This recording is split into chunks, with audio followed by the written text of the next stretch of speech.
Hello बच्चों, कैसे हो आप लोग? बढ़िया। हम लोग लास्ट क्लास में क्या पढ़ रहे थे? मोशन ऑफ सेंटर ऑफ मास।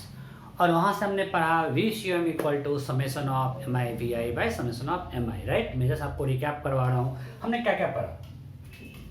एक ये पढ़ा, V C M equal to summation of M I V I by summation of M I. अगर किसी इंटरवल में हम देखें तो टी से मल्टीप्लाई कर दें, क्या आएगा?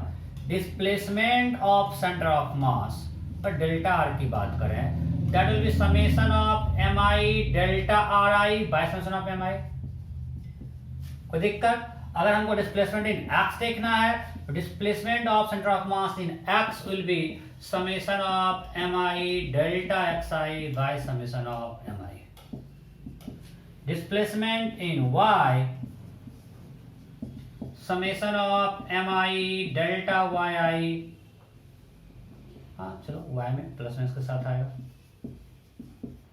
And delta Z C M equal to, चलो वाई प्लस में से लेंगे, यहाँ पे क्या वेक्टर है, एक्स वाई जेड कंपोनेंट की बात कर रहे हैं, and delta Z C M is summation of M I delta Z by summation of M I, है ना? मैं displacement centre of mass displacement अगर कुछ आर है, उसका एक्स कंपोनेंट डिस्प्लेसमेंट का होगा summation of M I delta X I by summation of M I. Y component displacement of centre of mass will be summation of M I delta Y by summation of M I, and Z component of displacement of centre of mass will be this. So VCM यहां से निकला, displacement of centre of mass ये निकल गया। कोई दिक्कत? फिर हम लोग क्या पढ़े थे? ACM equal to summation of M I A I by summation of M I. फिर हमने पढ़ा कि अगर हमारे पास सिस्टम ऑफ पार्टिकल है तो उस पे जो net action follow that will be equal to mass into action of centre of मास।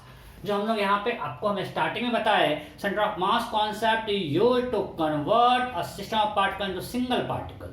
तो हम जो अभी तक एफ इक्वल टू में पार्टिकल के पढ़े थे, उसको हम अलग अलग सिस्टम ऑफ पार्टिकल्स के लिए अप्लाई करना है, तो will take action of centre of mass. और हम लोग ये भी देखे थे कि momentum of system of particle will be equal to simply total mass into velocity of centre of mass. मतलब सिंपली माने एक पार्टिकल जो सेंटर ऑफ मास पे है और उसका पूरा मास सिस्टम के मास के इक्वल, पार्टिकल है, इसका जो मास है total mass of system of particle, इसका velocity of centre of mass है, एक्सप्रेशन एसीएम है। तो हमने सिस्टम ऑफ पार्टिकल्स को रिप्लेस कर दिया सिंगल पार्टिकल से, राइट? और यहां से भी आता है if you differentiate dp by dt will be equal to m into ACM, everything applicable when mass is constant. Clear? अब आगे बढ़ते हैं। Next,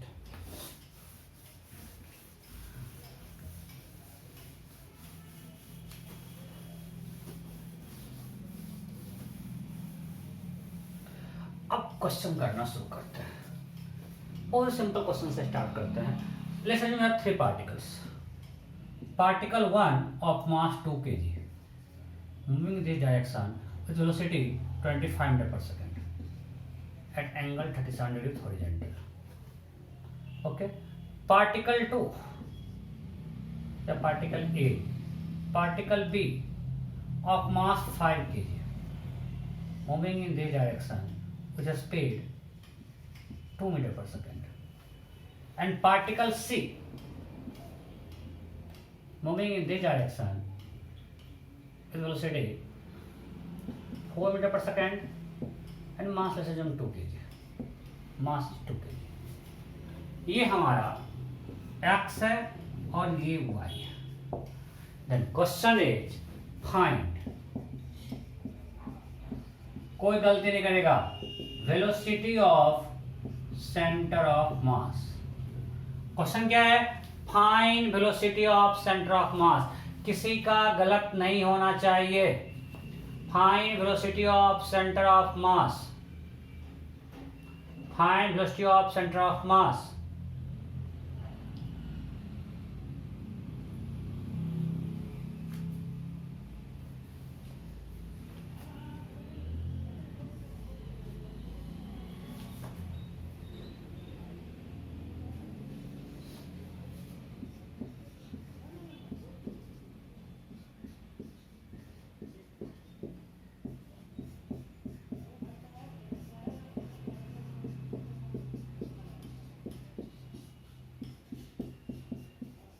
You have to find velocity of center of mass.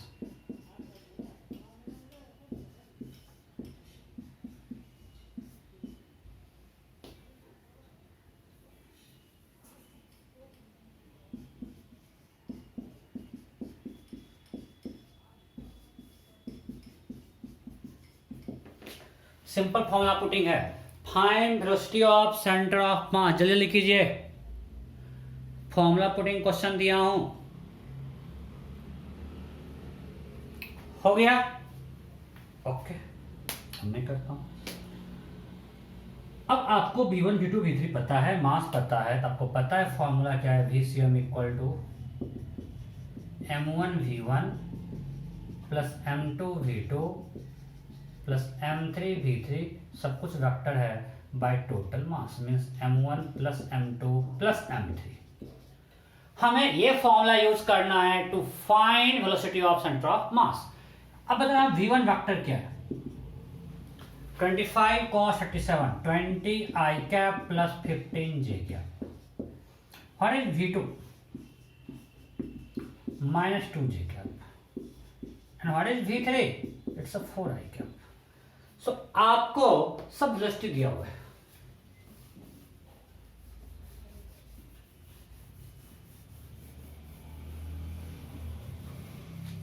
ठीक है। Now you have to find V स्वयं, बस formula value put कर देना, और कुछ है ही नहीं। M1 is 2 kg and V1 is 20 I cap plus 15 J cap. M2 is 5 kg and it's a minus 2 J cap. M3 is 2 kg and it's a 4 I cap. Divided by total mass 2 plus 5, 2 plus 5, 7 plus 2, 9 is equal to 20 into 2, 40, add करते हैं, 40 plus 8, 48 I cap, 30 minus 10, 20 J cap, this much meter per second। अगर speed पूछता, अगर question होता है find speed of centre of mass, so once you have found velocity, magnitude of the velocity will give you a speed।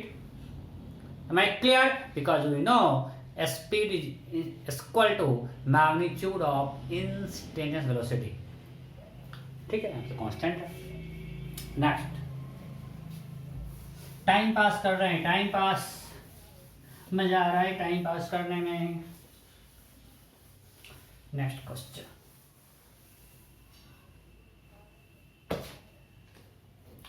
Next question है, चलो एक और कर लेते हैं, time pass.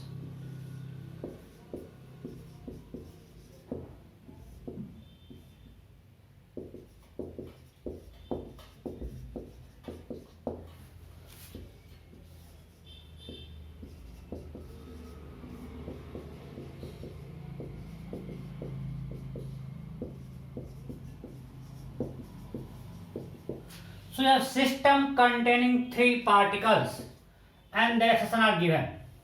The exceptions are given. Then question is find net external force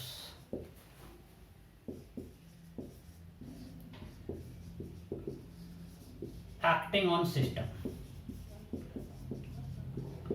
system पर net कितना force लग रहा है, ये क्वेश्चन है। फटाफट फिर से, मेरा ये एक्स है और ये वाई है, जल्दी लिख कीजिए, जल्दी जल्दी जल्दी जल्दी। आपको एक्शन दिया हुआ है, रेस्ट में एक्शन दीजिएगा, सिर्फ रेस्ट से एक्शन नहीं मिलता है, रेस्ट है और एक्शन भी 0 है, तो इक्विलिब्रियम है वो। फटाफट फटाफट,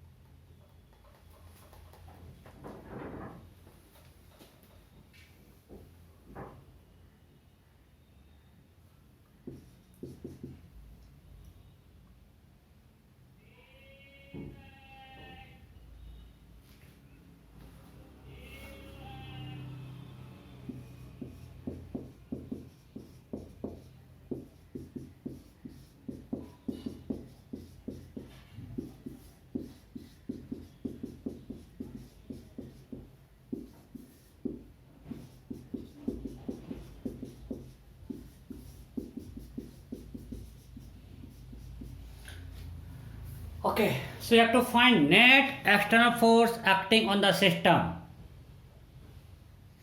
हो गया सिंपल। हमने आपको पढ़ाया है कि F net external that equal to total mass into ACM, है ना। सो ACM क्या है? ACM है M1A1 plus M2A2 plus M3A3 divide by total मास। ये तो यहाँ पे कट गया, तो सिंपली सारे का इंडिविजुअल फोर्स ऐड कर देंगे। सिंपल, इसका फोर्स हमको पता है M इंटू ए, इसका फोर्स पता है M इंटू ए, इसका फोर्स पता है M इंटू ए, तो सारे फोर्स को ऐड कर देंगे तो सिस्टम पे नेट फोर्स मिल जाएगा। तो इस पे नेट फोर्स क्या है? A1, अब मैं उतना डिटेल ले रहा हूँ। M1 is 2, A1 इसका x कंपोनेंट -50 का -30 आई क्या, y कंपोनेंट देखना कुछ गलती ना करते हैं 30-40 में, +40 क्या, प्लस इसका x कंपोनेंट 40 आई क्या, y कंपोनेंट +30 क्या। कोई दिक्कत नहीं? ओके, वो 0, इट्स a -60 आई क्या plus 120, so 120 - 60 60, it's 80 + 90, that is 170. Am I clear? किसी को डाउट है क्या? नहीं, बस हो गया। हमने फोर्स पूछा तो ये होगा। अगर ये पूछते फाइंड ACM, तो ACM क्या होता है? नेट फोर्स बाय टोटल मास। तो एस टोटल मास कितना होता है? 5 + 3, इसका मास लेना है भाई, ये सिस्टम का पार्ट है। 5 + 3 + 2, 5 to 7 + 3 10, so 1/10 60 I cap plus 170 J cap, so ACM will be 6I + 17 J. So अगर क्वेश्चन पूछता find external centre of mass, answer होता 6I + 17 J। पूछा है net force external force, that is 60 I cap plus 170 J cap. Am I clear? Okay, next. So it formula putting था, अब थोड़ा अलग चलता है।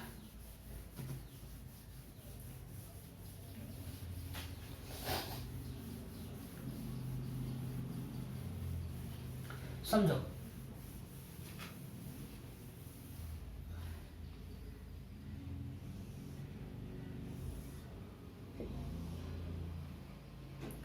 अब एक क्वेश्चन है, एक क्वेश्चन बहुत एग्जाम में आते हैं। A boat of length 2 metre and mass of boat is 40 kg। समझना, एक बताऊंगा फिर आगे क्वेश्चन दूंगा। Mass of boat is 40 kg and length of boat is 2 metre. A person of mass 60 kg is standing on the boat. वो यहाँ पे खड़ा है, ठीक है। बोट वाटर में सब कुछ फ्रिक्शनलेस है। बोट इसलिए लिया था कि यहाँ पे माने कि वाटर और बोट में कोई फ्रिक्शन नहीं लग रहा है। नाउ क्वेश्चन इज, पहले आप मुझे बताओ, सब कुछ फ्रिक्शनलेस है, अगर ये आदमी यहां से ए से बी चला जाता है, ये बोट रुका रहेगा या चलेगा? अभी मान सेंटर ऑफ मास नहीं पड़े, लॉजिक से समझते हैं। हमने बोला नीचे फ्रिक्शनलेस है, बोट आदमी फ्रिक्शन था तो चल पा रहा है, तो चल ही नहीं पाएगा। बोट यहाँ पे वाटर में वो फ्रिक्शनलेस है, बोट और पर्सन में फ्रिक्शन है तो आदमी चल पा रहा है, चल नहीं पाता, सो वहां फ्रिक्शन है बोट और पर्सन के बीच में। बोट और वाटर में कोई फ्रिक्शन फोर्स, विस्कस फोर्स, सब कुछ नहीं लग रहा है। ओके, अब ये जब चलना शुरू करेगा तो अभी हम अगर सिंपल मैकेनिक्स से देखें, डायनामिक्स हम लोग जो पढ़े हैं, वो आदमी जो है बोट को ऐसे प्रेस करेगा, मैं आपको बता चुका हूं एनएलएम में। तब आदमी बोट को ऐसे प्रेस करेगा, मतलब बोट पे फोर्स लगेगा, एक इस डायरेक्शन में और एक इधर। याद है कि आदमी, ये बोट पे इधर फोर्स लगेगा, ये बोट पे इधर फोर्स ऐसे लग रहा है। अगर हम पर्सन को देखें तो पर्सन पे उसके अपोजिट डायरेक्शन में फोर्स लगता है और यही फ्रिक्शन उसको आगे लेके जाता है, हम लोग पढ़ चुके हैं, राइट। सो यहां पर उसने ऐसे प्रेस किया बोट को, तो बोट पे इधर एक फोर्स लगा। ओके, जब बोट पे इधर एक फोर्स लगा तो बोट को, अब अगर हम बोट का एफबीडी बनाए तो आदमी उस पर इधर एक फोर्स लगा रहा है, रोकने वाला कोई नहीं है, तो हम बिना सेंटर ऑफ मास पड़े बोल सकते हैं कि बोट इधर मूव करेगा, बोट का मूवमेंट इस डायरेक्शन में होगा।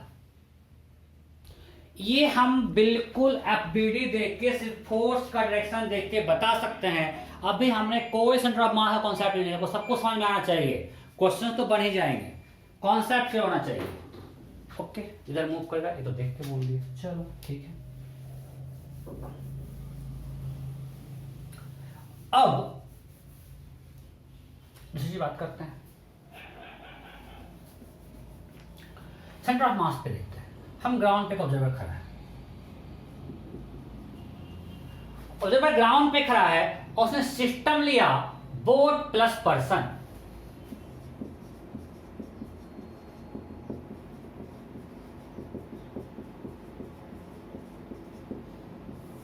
Boat plus person. अब बताओ इसके लिए सिस्टम पे नेट फोर्स क्या है? जीरो, कि बाहर कोई एक्सटर्नल फोर्स है ही नहीं, जो भी है इसके बोट और आदमी के बीच में है। अच्छा, कोई दिक्कत? नेट फोर्स क्या है? जीरो। अच्छा, बाहर एमजी लगा रहा है, बिल्कुल बिल्कुल सही। क्या पूछा सर? अर्थ तो सिस्टम बाहर है, वो इस पे एमजी लगा रहा है, बिल्कुल सही है। सो अर्थ इस पे एमजी लगा रहा है, उसका मतलब ये नॉर्मल आके वर्टिकल डायरेक्शन में बैलेंस किया हुआ है। वर्टिकल तो मूव ही नहीं कर रहा है, वर्टिकल डायरेक्शन में नॉर्मल और एमजी ने बैलेंस कर दिया, तो वर्टिकल में नेट फोर्स जीरो, वर्टिकल में कोई फोर्स लगे ना सिस्टम के स्टूडेंट्स। अब क्लियर है? Good, okay. सो अब सिस्टम पर नेट फोर्स जीरो है, अब भी दोनों रेस्ट में है। सो अभी अगर दोनों रेस्ट में है, वेलोसिटी ऑफ बोट भी जीरो है, या यू में अगर इनिशियली देखें, इनिशियल यू बोट जीरो, सब कुछ होना चाहिए, और यू पर्सन भी जीरो, दोनों रेस्ट में है। So what will be U C O M? U also zero. जब दोनों रेस्ट में है, so S U C O M equal to m1 u1 plus m2 u2 by 1 plus m2, दोनों zero में है, तो U C O M zero. और system पर नेट एक्सटर्नल फोर्स भी जीरो है इस फ्रेम से। सो एसीएम भी जीरो है। सो यूसीएम जीरो, एसीएम जीरो, मतलब वीसीएम जीरो। हम सिंपल इतना, हमेशा इतना लिखेंगे, हम सिंपल देखेंगे। अगर इनिशियली रेस्ट में था और एक्शन जीरो है, मतलब centre of mass will always be at rest. क्यों? Initial centre of mass rest में है और हमने उस पर कोई फोर्स लगाई नहीं। हम लोग लॉ में पढ़ चुके हैं, फर्स्ट लॉ में, अगर कोई बॉडी रेस्ट में है वो तब तक मूव नहीं रहेगा, उस पर कोई एक्सटर्नल फोर्स अप्लाई नहीं करें। अभी मेरा बॉडी में सिस्टम ऑफ पार्टिकल्स है और इस system of particle initially rest में है, तो इस सिस्टम ऑफ पार्टिकल पे जब तक हम कोई एक्सटर्नल फोर्स नेट अप्लाई नहीं करेंगे वो रेस्ट में रहेगा।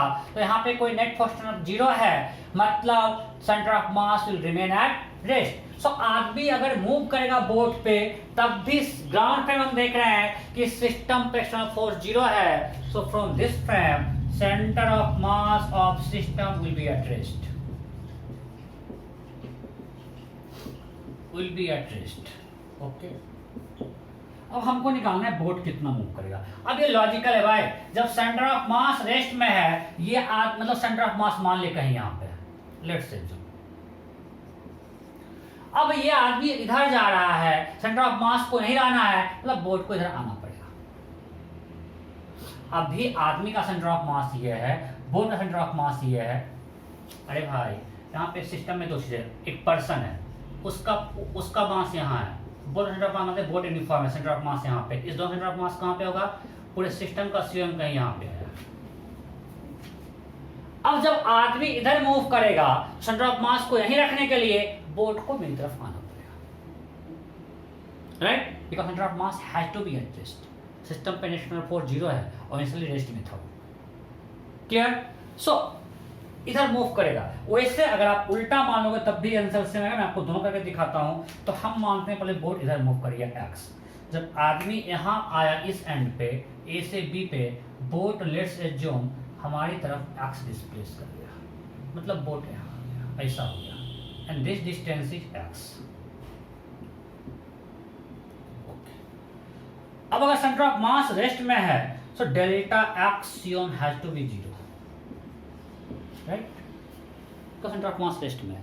Now we know delta X C O M equal to m1 delta x1 plus m2 delta x2 divided by m1 plus m2. This is 0, so this we can write this will be 0. अब मैं आपको अभी इतना दिखाया, अगला question में direct यही question लिखूंगा। कि ये टोटल, और यहाँ पे जब लिखें डेल्टा एक्स तो हम एक्स प्लस माइनस साइन के साथ पुट करेंगे, बिकॉज हमने वेक्टर से कंपोनेंट निकालना है। You have to put delta X with sign plus minus, ये ध्यान रखना है, यहाँ तक कोई दिक्कत नहीं। सो अब इतना जो हम लोग इतना आपको स्टेप बाय स्टेप मैं सिंपल बोलूंगा कि अगर सिस्टम पर नेट फोर्स 0 है और इनिशियली पार्टिकल रेस्ट में था, तो अगर यूसीएम 0 था और नेट फोर्स 0 है, centre of mass will always at rest. अगर सेंटर ऑफ मास रेस्ट में है तो m1 delta x1 plus m2 delta x2 has to be 0 because displacement of centre of mass is 0। Okay, अब लिखते हैं, और ये सब किस फ्रेम में है? ग्राउंड फ्रेम से हम सॉल्व कर रहे हैं। सो इसका मास क्या है आदमी का? 60 kg, सॉरी m1 मान ले आदमी है, ये फर्स्ट और ये सेकंड है। तो ग्राउंड फ्रेम में कितना चला? देखो रियल में आया वो, उसको बोट के इस एंड से इस एंड जाना है, तो बोट का इस एंड तो अभी यहां पहुंच गया, मींस आदमी यहां से यहां पहुंचा है। तो ग्राउंड फ्रेम में कितना चला बताओ? ये पूरा कितना है? यहां से लेकर यहां तक बोट का लेंथ है 2 मीटर और ये है x। सो रियल में आदमी चला 2 माइनस एक्स। समझ में आ रहा है कि नहीं? इसको मिटा रहे हैं, ये समझना पड़ेगा। हम ग्राउंड फ्रेम से देख रहे हैं, आप ऐसे समझो। और अब बोट यहां आ गया, ये डिस्टेंस है मेरा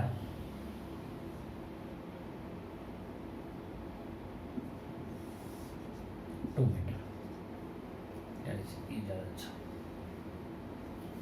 ये डिस्टेंस है बोट का लेंथ 2 मीटर और ये है x। सो आदमी तो इतना चला, ये क्या होगा 2 माइनस एक्स।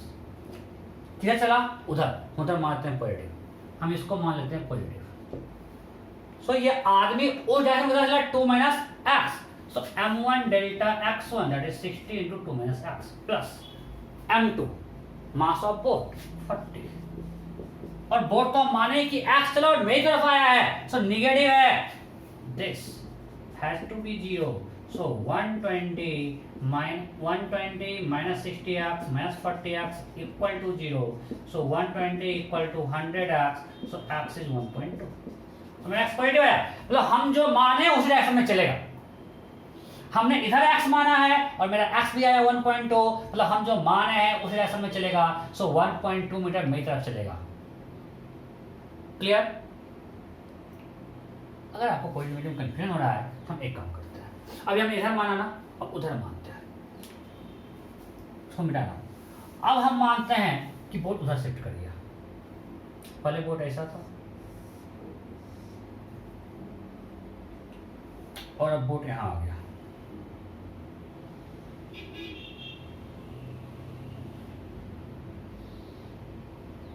शिफ्ट कर गया। सो पर्सन जो था यहाँ था और अब यहाँ आ गया। Okay, so we know this distance is 2 metre length of boat and this is X. So person गया इस पॉइंट से इस पॉइंट तक, राइट? सो ये कितना डिस्टेंस है? ये पूरा कितना होगा? ये 2 प्लस एक्स। सो अब इसका डिफरेंस इधर हो गया 2 प्लस एक्स। सो m1 into delta x1 plus m2। अब m2 है 40 kg और इसका डिस्प्लेसमेंट इधर ही है x। So 120 plus 60x plus 40x equal to 0। So x is minus 1.2 metre. इसका मतलब हमने जो माना उधर उसके अपोजिट, इसका मतलब boat will move 1.2 metre towards left. दोनों से आंसर सही है। इसमें वो माइनस 1.2, मतलब हमने जो माना उसका अपोजिट, मींस बोट इधर मूव करेगा 1.2 मीटर। इसमें सेम थिंग आया। सो अगर आपको कंफ्यूजन हो रहा है, आप हमेशा मान लो कि उधर मूव कर रहा है, आपका आंसर आना होगा खुद नेगेटिव आ जाएगा, कुछ सोचना ही नहीं है, आप हमेशा उधर ही मान के सॉल्व करो, कोई दिक्कत नहीं है। उधर पॉजिटिव आना, आंसर नेगेटिव आ गया मतलब उल्टा जाएगा अगर आपको इसमें कंफ्यूजन हो रहा है तो। क्लियर? कोई डाउट? अरे सही। अब वो बोल रहा है कि सर ठीक है, आप तो ग्राउंड फ्रेम से पूरा हीरो बन के दोनों दिखा दिए कि ग्राउंड फ्रेम में उधर माने इधर माने आंसर आता है। सर ग्राउंड फ्रेम में करा रहे, बोट फ्रेम में कितना आसान है कि 2 मीटर मूव किया। हम करेंगे बोट फ्रेम से सॉल्व। तो बोट फ्रेम में आदमी मूव किया 2 मीटर और बोट मूव किया 0, तो m1 delta x1 plus m2 delta x2 0 तो नहीं आ रहा है।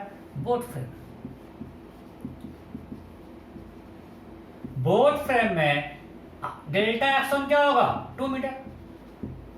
अगर हम बोट पे खड़े हैं, हमको हमारे लिए बोट रुका हुआ है, वो इस एंड से उस एंड में चला गया 2 मीटर, और हमारे लिए बोट तो रुका हुआ है delta x2 0। Now let's check m1 delta x1 plus m2 delta x2 that is 60 into 2 plus 40 into 0। Sir ये तो 120 आ रहा है। अभी आप तो हीरो बन के बोल रहे थे कि डेल्टा x 0 है, तो ये 0 होगा। गोलमाल है भाई, गोलमाल है। क्या गड़बड़ है, बोलो बोलो बोलो, बोट फ्रेम में क्यों नहीं आ रहा है?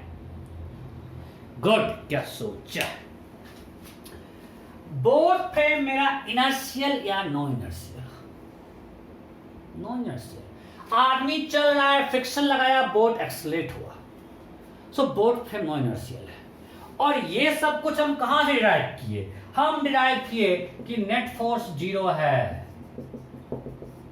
तो ACM 0 है। क्यों? Because F equal to M है, तब ये कर पाए। जब लेकिन मेरा बोट फ्रेम जो है ये नॉन इनर्शियल है, यहाँ पे F इक्वल टू M तो वैलिड नहीं है। हम इस फ्रेम में अगर करवाने के सीडो फोर्स लेना पड़ेगा, मतलब सीडो फोर्स आ गया पिक्चर में, तो उसका ACM 0 नहीं है बोट फ्रेम में। पहले तो बोट फ्रेम में F equal to M applicable नहीं था, और अप्लाई करने के लिए we have to consider pseudo force, और यहाँ पे सीडो फोर्स लगेगा, मतलब ACM 0 नहीं आएगा, तो बोट फ्रेम में 0 नहीं आएगा डेल्टा एक्सट्रीम। क्लियर? सो बोट फ्रेम यहाँ पे नो इनर्शियल फ्रेम है, इसलिए वहां पे नेट एक्सटर्नल फोर्स 0 नहीं है उस फ्रेम के हिसाब से। Because first thing it clear है कि बोट फ्रेम में F equal to M valid ही नहीं है। Now to apply we have to do some jugaad, and that jugaad is pseudo force. और उस जुगाड़ को लगा के जब यूज करते हैं तो हम देख रहे हैं कि अपने सिस्टम पे नेट फोर्स 0 नहीं है, मतलब उसका ACM 0 नहीं है, तो हम ये अप्लाई अब नहीं कर पाएंगे कि ACM 0 है तो सेंटर ऑफ मास टेस्ट में नहीं होगा। वहां सेंटर ऑफ मास मूव करेगा, और मूव करेगा तो फिर ये क्यों करेगा भाई? तो क्या ज्ञान मिला बच्चों इससे कि जब भी ऐसा क्वेश्चन सेंटर ऑफ मास में रहेगा जहां हमको देखना है डेल्टा एक्सट्रीम 0 है, और we have to apply conservation of momentum, always work from ground frame. क्योंकि अगर आप मूविंग फ्रेम पे बैठ जाओगे तो लफड़ा ही लफड़ा है, वो फ्रेम नो इनर्शियल हो जाएगा, फंस जाओगे। अभी आपको हम ये करवाएं, फिर ट्रॉली लेंगे, गन से फायर करेंगे, बॉम्ब फेंकेंगे, यार मजे मारधार करेंगे। आज हम पूरा हिंसक हो जाते हैं, बम फेंकेंगे, गन चलाएंगे, पत्थर मार रहे हैं, और हर बार हमको किस फ्रेम से बैठकर देखना है? ग्राउंड फ्रेम से। क्यों? जो ही बोर्ड पे बैठोगे, ट्रॉली पे बैठोगे, गन पे बैठोगे, बुलेट पे बैठोगे, वो सब एक्सलेटेड फ्रेम है भाई, वहां सीट आ जाएगा पिक्चर में, जिंदगी टफ कर देगा। सो यहाँ पे ग्राउंड फ्रेम से क्वेश्चन सॉल्व करना है। Am I clear? पूरा बिल्कुल ओके। सो आगे बढ़ते हैं। पूरा मुझे देशभक्ति आ रहा है, जय हिंद जय हिंद करने का मन कर रहा है गन बुलेट का नाम सुन के। करो आप लोग जय हिंद जय हिंद। सो अब नेक्स्ट क्वेश्चन क्या है?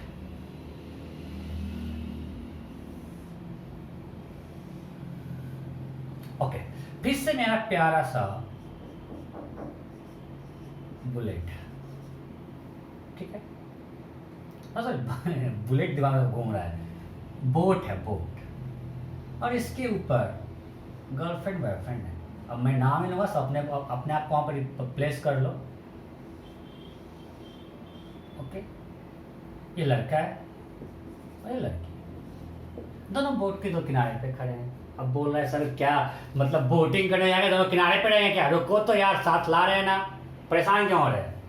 रहेगा मांस कितना रखें? बोलो अपना अपना मांस बता दो। चलो स्लिम है, 60 kg है।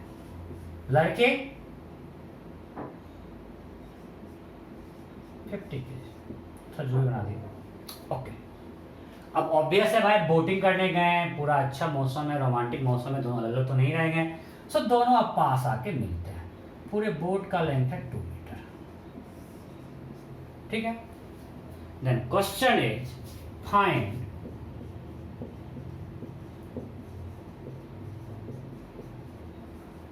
displacement of boat when they meet at center.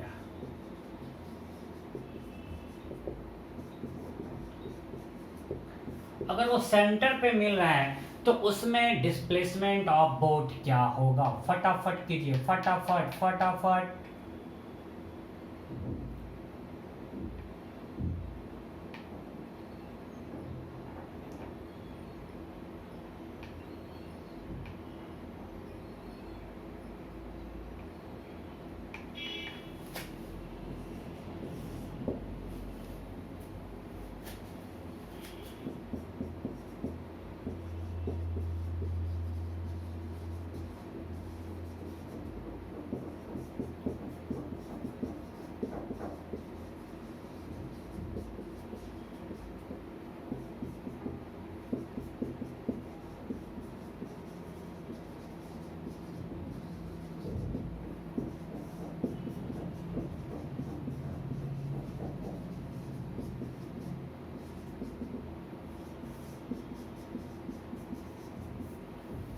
कीजिए, you have to find displacement of boat।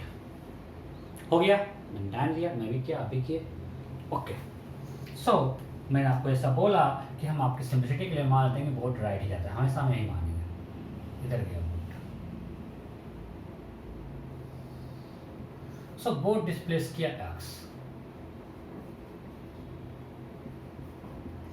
अब वो लोग कहाँ के मिले?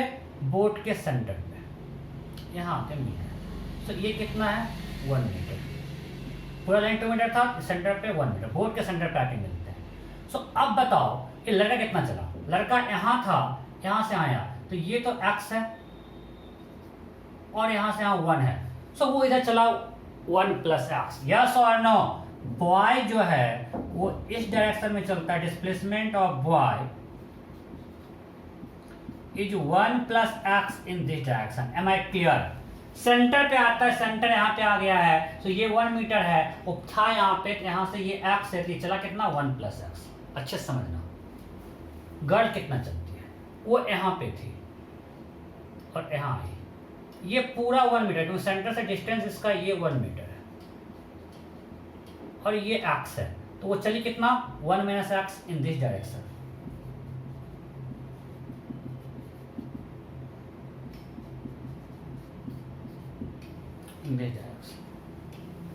Am I clear? Okay.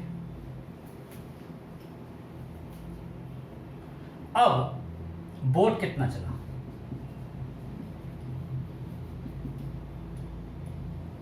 इधर x, और हम इधर को पॉजिटिव मानते हैं, हमेशा यही करेंगे। ओके, सो अब हमको पता है कि अगर हम ग्राउंड फ्रेम से देखेंगे, मैं बार बार भौंक रहा हूँ, ग्राउंड फ्रेम से देखेंगे तो सिस्टम पर नेट एक्सटर्नल फोर्स 0 है। एक्सटर्नल फोर्स 0 है, तो delta x UM must be 0 because इसलिए दे वर एट रेस्ट। मैं बार बार आपके दिमाग के अंदर पेनिट्रेट कर जाए, अगर रिफ्लेक्ट हो रहा है तो उसको हम इतना बार पेनिट्रेट करें, मतलब धक्का मारें कि वो पेनिट्रेट कर जाए। So delta x CM has to be 0 because u CM 0, s CM 0. Okay, so this CM always 0. So delta x boy इधर है पॉजिटिव, मास कितना है बॉय का? 60 kg, डिस्प्लेसमेंट पॉजिटिव। इसका मास गर्ल का 50 kg, displacement negative, so minus 1 minus x minus 1। Am I clear? Displacement negative है, so minus 1 minus x होता है x माइनस 1। अरे यार माइनस कर देते हैं, अब ठीक है, पक्का खुश। बोर्ड का displacement positive, this is equal to 0। सो यहां से क्या आया? 60 plus 60x minus 50 plus 50x plus 40x, that is equal to 0, right? So what are you getting? 10 plus 150x equal to 0, so 150x equal to minus 10, so x is minus 1 by 15 meter. Minus 1 by 15 means हमने उधर माना positive, so left की तरफ आएगा, so boat मेरी तरफ आएगा 1 by 15 meter, so displacement will be 1 by 15 meter towards left. Clear? Okay, next question. बस प्रैक्टिस करवा रहा हूँ, प्रैक्टिस।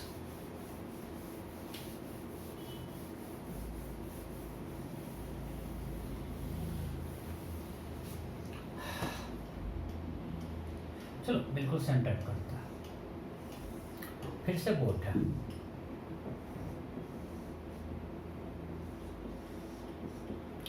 फिर से वही लड़का है, वही लड़की है,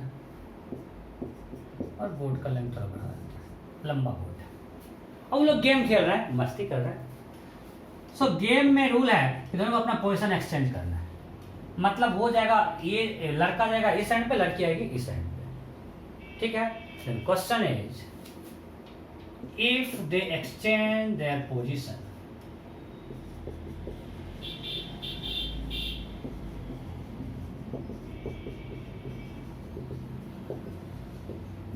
देन फाइंड, आप लोग साथ में करते जाओ, then find displacement of boat, then find displacement of boat. वो लोग अपना पोजीशन एक्सचेंज करते हैं। सो बोट का डिस्प्लेसमेंट क्या होगा? फटाफट कीजिए, फटाफट।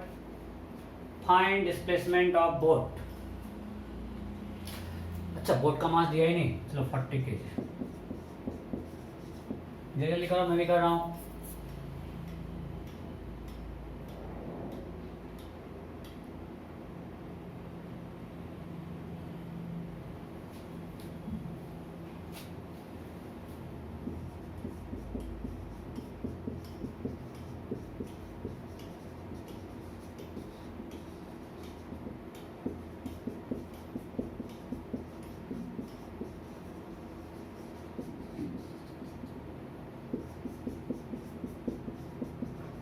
Four by 15 metre towards right,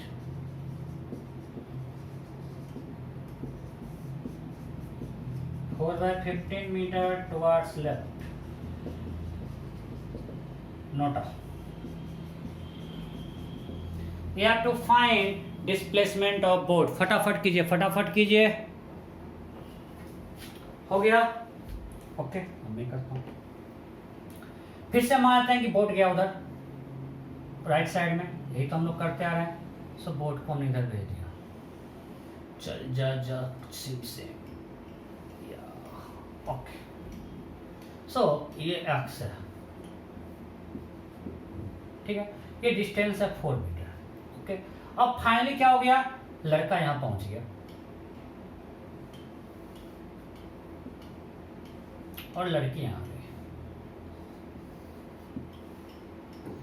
सो अब बताओ डिस्प्लेसमेंट ऑफ बॉय क्या? मैं आपको सब कुछ अच्छे से लिख के समझा रहा हूं, इतना तो लिखता ही था आज तक, पहली बार लिख रहा हूं। डायरेक्ट इक्वेशन, बॉय कितना चला, इस एंड पे था, यहां गया।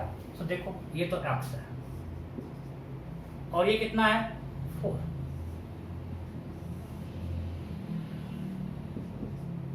सो एक्स प्लस 4 कितना चला 4 प्लस एक्स। समझ में आ रहा है यार, ये एक्स है और ये 4 है, वो पूरा इतना चला है, तो एक्स प्लस 4 प्लस x metre in this direction.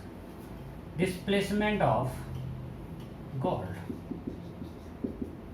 ये कितना है बोलो, वो इधर आई यहां से यहां, तो ये पूरा 4 है, ये x है, वो चलिए 4 माइनस एक्स। क्या है यार, सिर्फ देखिए तो करते आ रहे in this direction and delta x boat तो आगे चला, कितना x मीटर हो गया। Now since from ground frame net external force is 0, so ACM 0, UCM 0 because पहले टेस्ट में था, so VCM 0, तो centre of mass will be at rest. हर क्वेश्चन में भौंक रहा हूँ, हर क्वेश्चन में घुसते जाए। So delta XCM equal to 0। तो सेंटर ऑफ मास रेस्ट में है, ओके भाई रेस्ट में है। सो M1 डेल्टा x1 एक बार लिख देते हैं, plus M2 delta x2 plus M3 delta x3 has to be 0। अरे M1 6 है जी, हाँ 1 है यहाँ पे, ओके अरे delta x1 delta x y is 4 slash x in this direction, so positive है। ओके, पूरा में जोकर लग रहा होगा ना, जो बना तुम लोग। गॉड के लिए डिस्प्लेसमेंट इधर है, सो माइनस लगाते हैं बच्चे, कोई दिक्कत नहीं।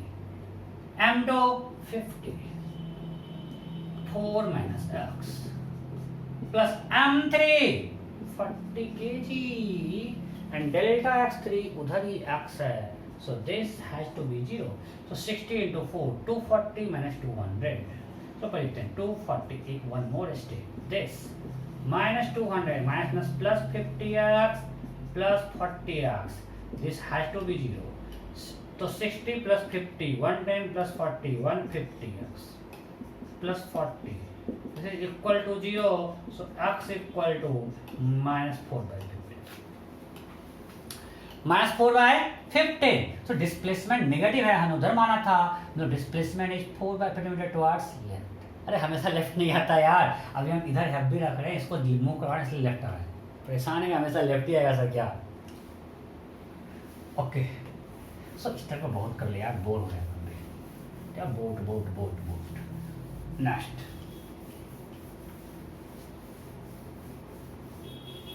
नेक्स्ट क्वेश्चन, चलो मानते हैं हमारे पास एक वेज है, this wedge is kept on smooth surface, ये फ्रिक्शन जैसा,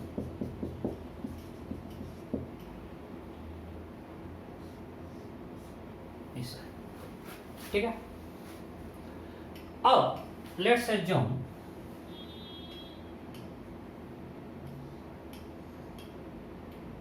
this angle 37 degree, this 3 metre.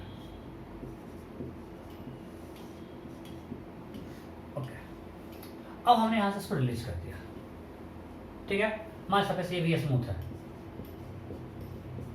Surface भी स्मूथ है, ओके। अब हमने इसको रिलीज कर दिया, इस ब्लॉक को यहां से रिलीज कर दिया, ब्लॉक का मास है 2 kg और वेज का मास है 4 kg। Then question is find displacement of wedge when block reaches to bottom, means point B पर हमने यहां से रिलीज किया ब्लॉक को पोजीशन A से, you have to find displacement of wedge when block reaches to bottom, option A। फटाफट कीजिए, मैं भी कर रहा हूं, आप भी कीजिए।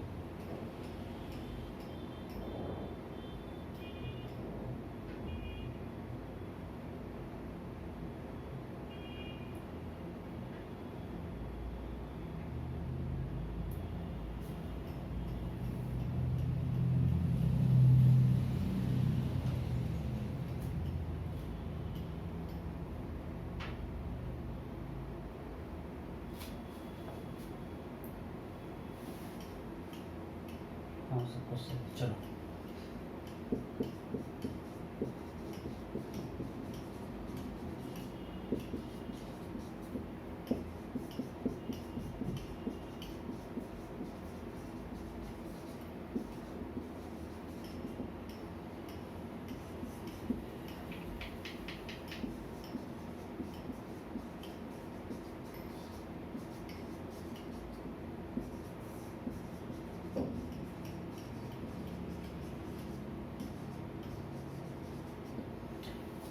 okay, so you have to find displacement of wedge। हो गया क्या, होना चाहिए, मैं भी आपके साथ ही किया हूं। ओके, अब इसको लास्ट ऑप्शन है 2 मीटर टुवर्ड्स राइट, दिखने नीचे वाला वो क्या, 2 मीटर टुवर्ड्स राइट। ओके, अब सबसे पहला क्वेश्चन 1 by 1, वेज मूव ही क्यों करेगा भाई, वेज क्यों मूव करेगा? दो पहले अगर हमको मान लें कि सेंटर ऑफ मास नहीं है, ये जब इधर मूव करेगा,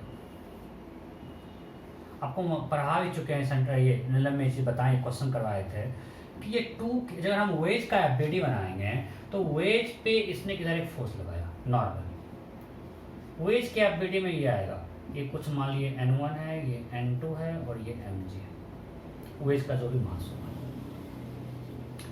सरफेस स्मूथ है, कहीं कोई फ्रिक्शन नहीं लग रहा है। सो वेज कैपेबिलिटी में ये आया।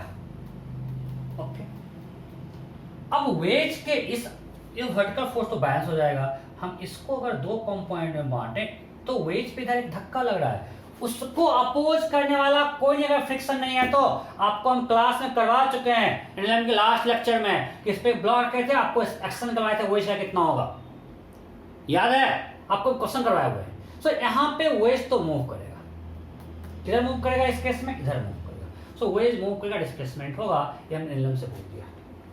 ओके, अब आते हैं सेंटर ऑफ मास पे। सेंटर ऑफ मास को कैसे एनालाइज करते हैं? अगर सेंटर ऑफ मास की बात करें भाई तो हम ग्राउंड फ्रेम से देखते हैं और लिखते हैं इस फ्रेम में सिस्टम पर नेट एक्सटर्नल फोर्स 0 है, सही या गलत? ग्राउंड फ्रेम में सिस्टम पर नेट एक्सटर्नल फोर्स 0, सही या गलत? गलत यार।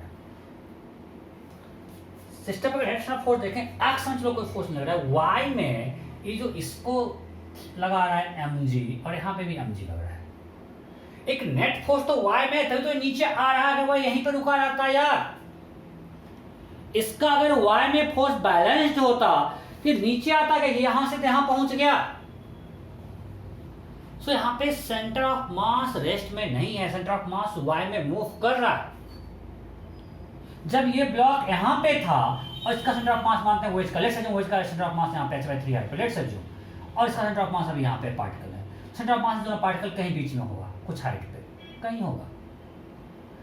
अब यहां पे लेट्स सपोज, अब जब ये नीचे आएगा तो ये मास नीचे आया, centre of mass will go down. So centre of mass of ways plus block system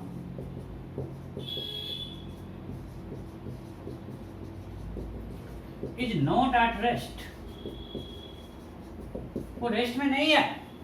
इस पे जो mg लग रहा है वो पूरा बैलेंस नहीं है नॉर्मल से, वर्टिकल में होता बैलेंस तो वर्टिकल में मूव नहीं करता, वर्टिकल में मूव कर रहा है बिकॉज़ एक mg साइन नहीं लगता, उसके कारण मूव कर रहा है।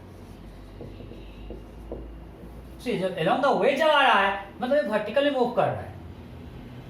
बट एक्स में सिस्टम में कोई नेट फोर्स है क्या? नहीं यार, यहाँ का नॉर्मल ये कैंसिल हो गया आपस में, इंटरनल फोर्स है और इधर कोई एक्स में फोर्स है ही नहीं, तो सिस्टम पे एक्स में कोई नेट फोर्स नहीं है। सो यहाँ पे ACOM 0 नहीं है, ACOM in y is non-zero, but action of center of mass in x is 0 because x में इस वेज प्लस ब्लॉक सिस्टम पे एक्सटर्नल फोर्स 0 है। एक्सटर्नल फोर्स का x कंपोनेंट 0 है। आपको बिल्कुल हर क्वेश्चन को सॉल्व करेगा, मैं बार बार बोल रहा हूँ क्वेश्चन सॉल्व हो जाएगा, बट आप why we are doing this. जब आप व्हाई सब करते रहोगे तभी न्यू क्वेश्चन कर पाओगे, तो याद करके चले जाओगे। सो यहाँ पे जब ब्लॉक यहाँ से यहाँ नीचे है, सबको कहीं बुक में लिखा हुआ नहीं मिलेगा, बुक में सोल्यूशन मिलेगा। यहाँ सेंटर ऑफ मास रेस्ट में नहीं है, सेंटर ऑफ मास वाई में मूव कर रहा है क्योंकि ब्लॉक नीचे आया।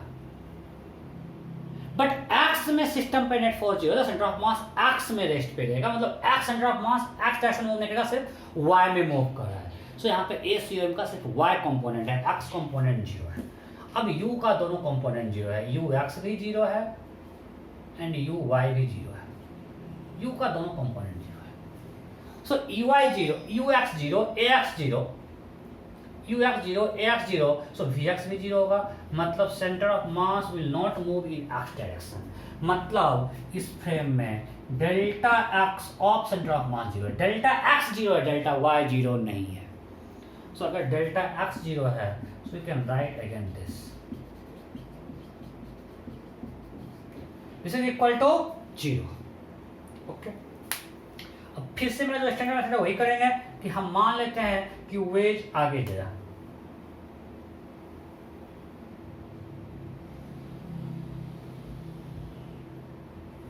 हम मान लेते हैं कि वेज आगे गया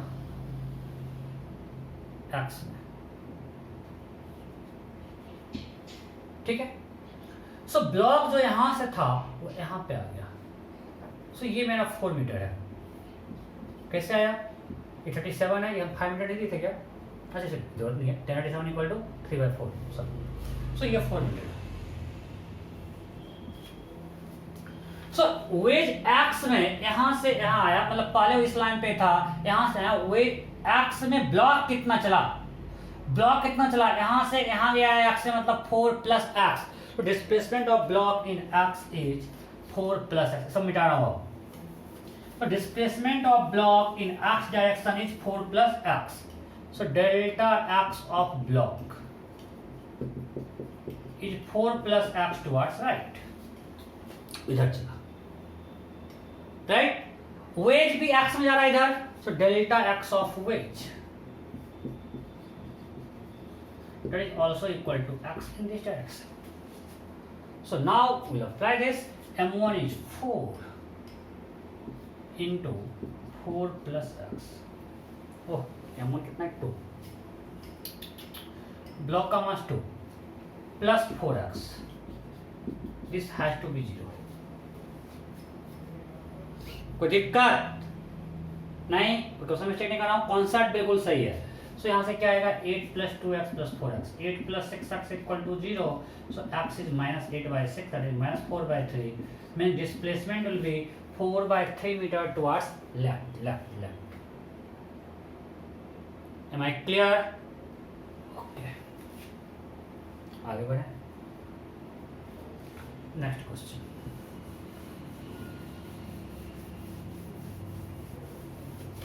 सो मैं हर क्वेश्चन का आंसर तो मैं निकाल रहा हूं, मैं सब कुछ बता रहा हूं क्यों हो रहा है, उसको मैं डायनामिक्स से भी दिखा रहा हूं, कौन फोर्स रिस्पॉन्सिबल है अगर कोई मूव कर रहा है तो।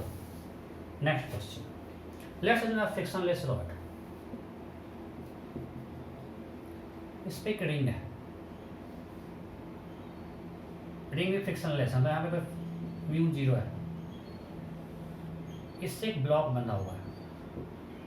फिर से मानते हैं रिंग का मास है 2 kg और ब्लॉक का मास है 4 kg, ठीक है, and length of string is 5 metre. अब हम इस ब्लॉक को ऐसे पकड़ के रखे हुए थे, ठीक है, और हमने उसको रिलीज कर दिया, then question is block has been release from this position, block has been release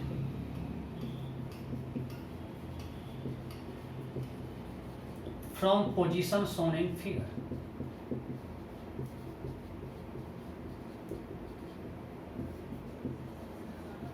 question है then find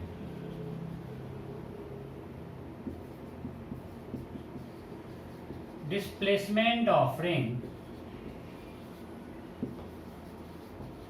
when a string becomes vertical.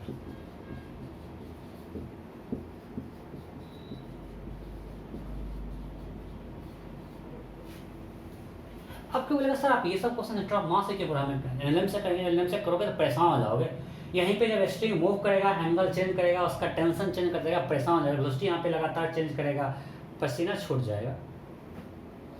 String becomes vertical, फटाफट कीजिए, फटाफट कीजिए, मैं भी कर रहा हूँ, फटाफट फटाफट।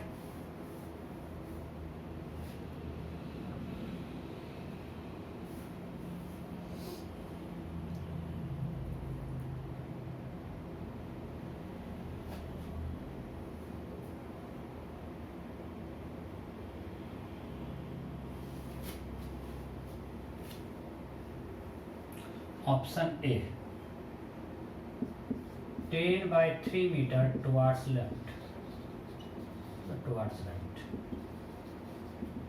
Option B 10/3 meter towards left. Option C 10 meter towards right.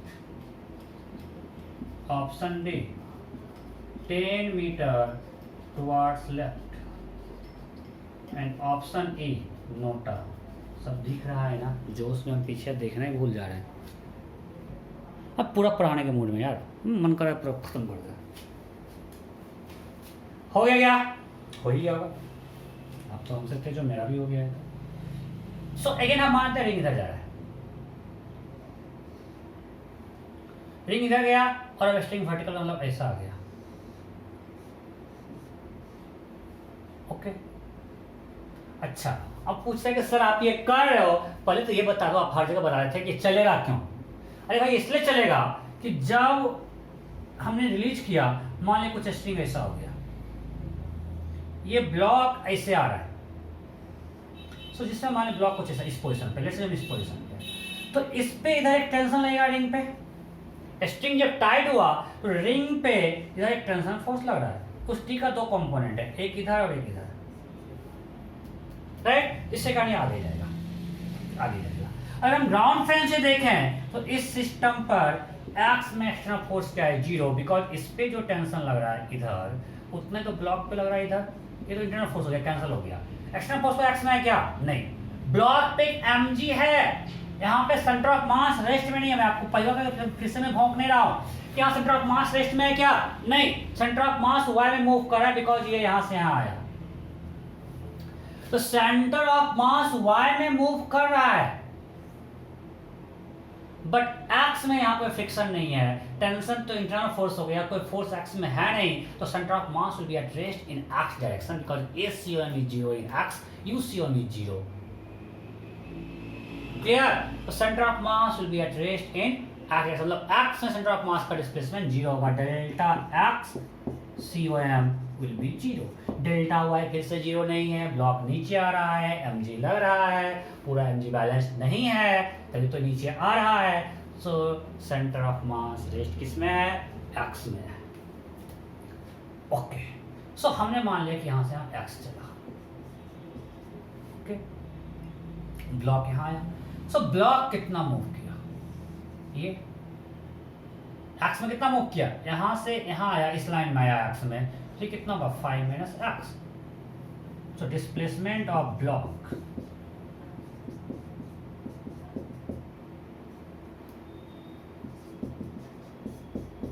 मैं आपको सब कुछ दिखा रहा हूँ, एक्सपीरियंस का फटाफट लिखोगे 1 लाइन में, बट अभी मैं आपको सब कुछ दिखा रहा हूँ। रिंग उधर मूव कर रहा है, so delta x of ring, x in this direction, right? Okay. Now, since center of mass is at rest in x direction, so m1 delta x1 plus m2 delta x2 has to be 0.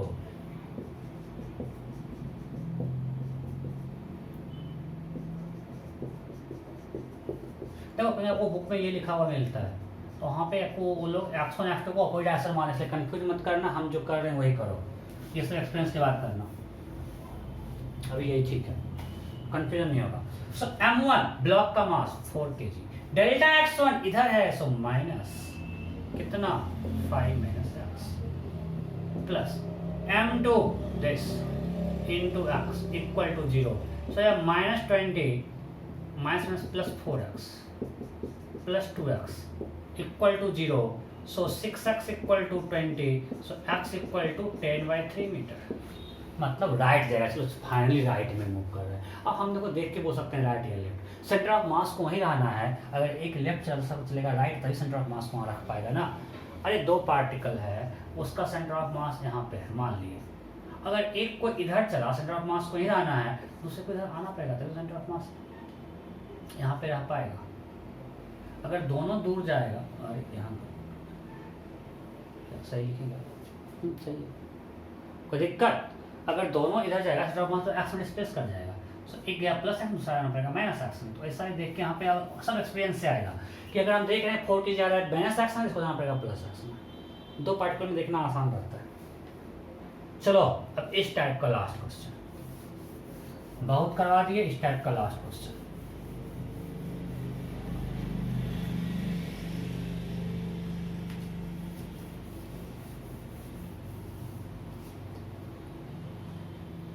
वही मेरा प्यारा सा frictionless rod है, प्यारा सा ring है,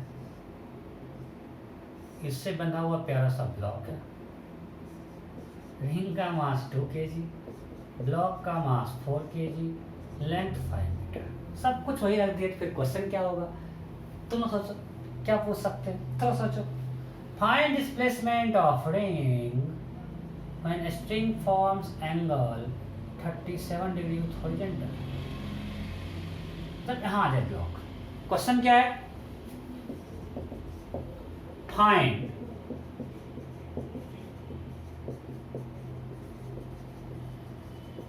displacement of ring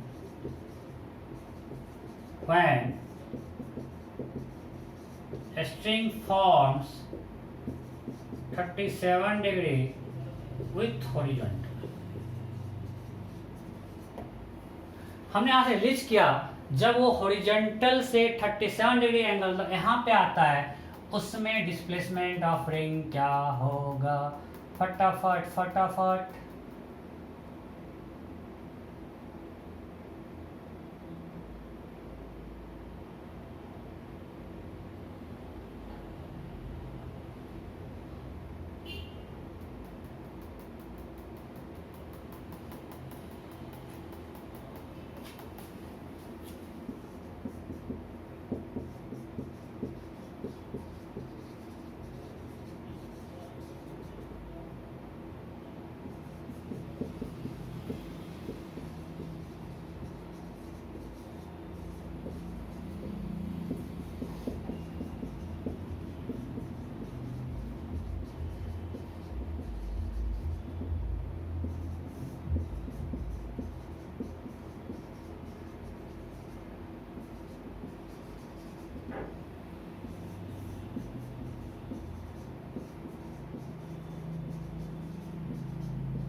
फटाफट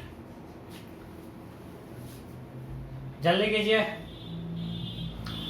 option A 10/3 metre towards left, option B 1/3 metre towards left, option C 10/3 metre towards right, option D 2/3 metre towards right, option E 1/3 metre towards left.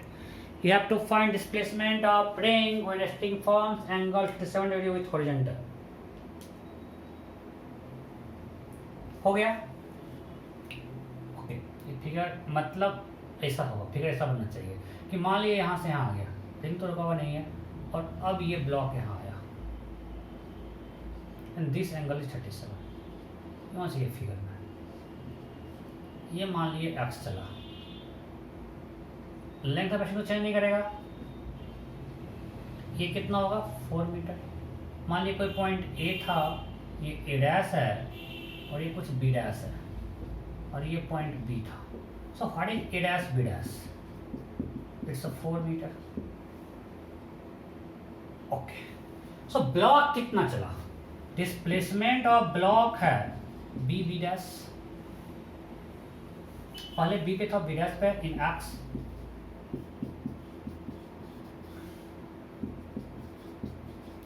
Now what is BB dash? देखो ये 4 है, ठीक है, ये x है, AB मेरा पूरा 5 है, समझो, ये x है, ठीक है, ये 4 है, ये कितना बचेगा 5 - 4 + x mean that is AB। देखो मैं लिख रहा हूं AB minus A dash plus A dash B dash. समझो, A dash plus A dash B dash that is क्या हो गया A B dash. So A B minus A B dash that is B B dash. बिल्कुल सही है ना? B B dash equal to A B minus A B dash, A B minus A B dash, and A B dash equal to A dash plus A dash B dash. A dash B dash is 4 metre dash dash dash dash. So A B is 5 minus a dash that is x plus a dash b dash that is 4. So this is 5 - 4, 1 minus x in this direction. Okay, and delta x ring, ये हमने माना है x in this. Now we'll apply displacement of center of mass in x is 0, so delta x cum is 0. so अगर delta x cum 0 है, so m1 delta x1, so m1 कितना है block का मास 4, minus लगाते हैं because towards में है इसका displacement. 1 - x plus 2 into x equal to 0, so -4 plus 4x plus 2x equal to 0, so -4 equal to 6x, so x equal to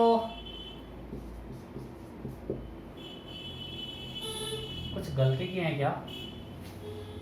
हाँ गलती किया ना, -6 रख सकता। So x equal to 2/3. So displacement is 2/3 meter towards right. कुछ गलती नहीं किया, बस देख लेना कैलकुलेशन में। कॉन्सेप्ट तो सही है, कैलकुलेशन में कहीं मास वगैरह डालने में गलती नहीं कर रहे हो और सब कुछ सही है, सही लग रहा है। Okay next. सो ऐसा क्वेश्चन हमने बहुत कर लिया कि जहाँ पे हमको निकालना है दूसरा एक का मूवमेंट है, दूसरा कितना मूव किया। ये अब कर लोगे। एक्स वाई हमने एक्स में करा, वाई में सेम थिंग कर सकते हो, राइट। ओके अब आते हैं conservation of linear momentum.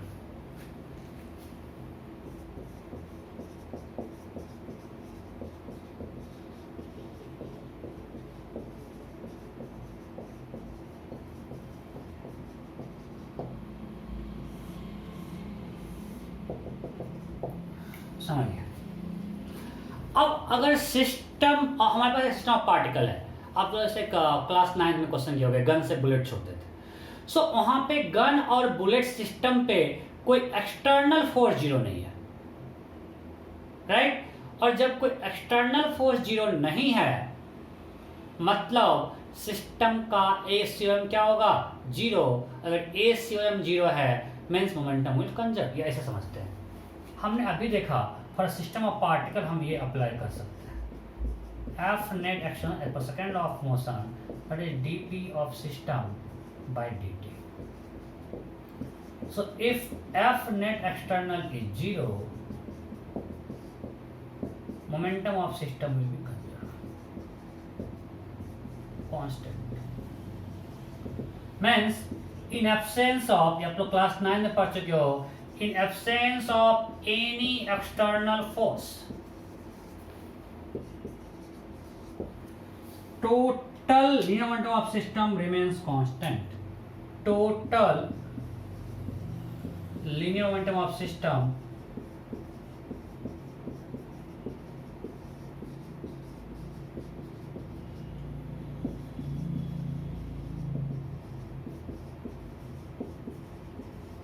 remains constant.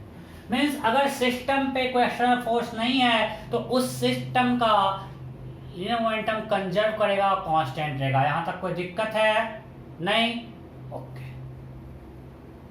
सो यहां पे इंपॉर्टेंट है कि हमको सिस्टम चूज करना। हम ऐसा सिस्टम चूज करें जिसपे कि नेट फोर्स जीरो हो। अगर नेट फोर्स जीरो है और सब कुछ किस फ्रेम से करना आसान होगा? ग्राउंड फ्रेम से।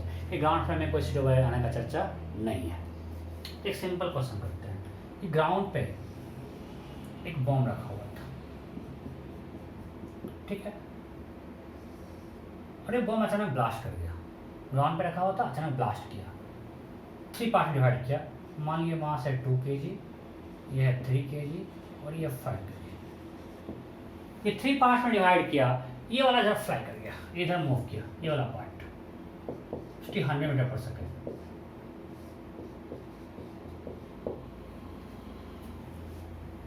ठीक है, मान लिए ये वाला इधर मूव किया, विथ वेलोसिटी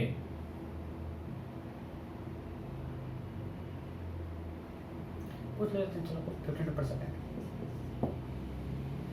ब्लास्ट किया। Then question is find velocity of third part just after explosion. Find velocity of third part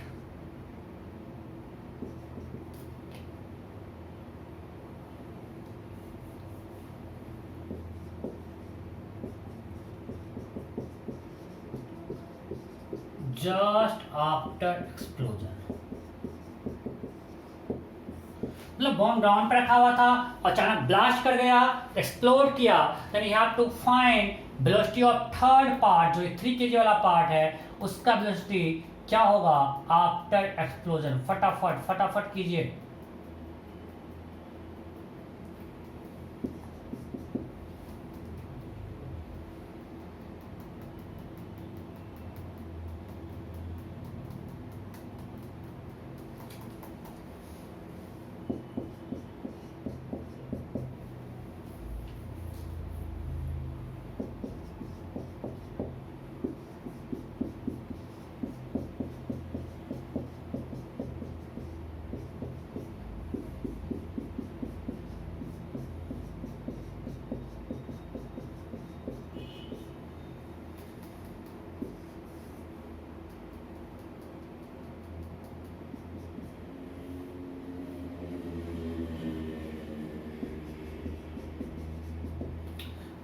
okay, फटाफट कीजिए। You have to find velocity of third part just after explosion.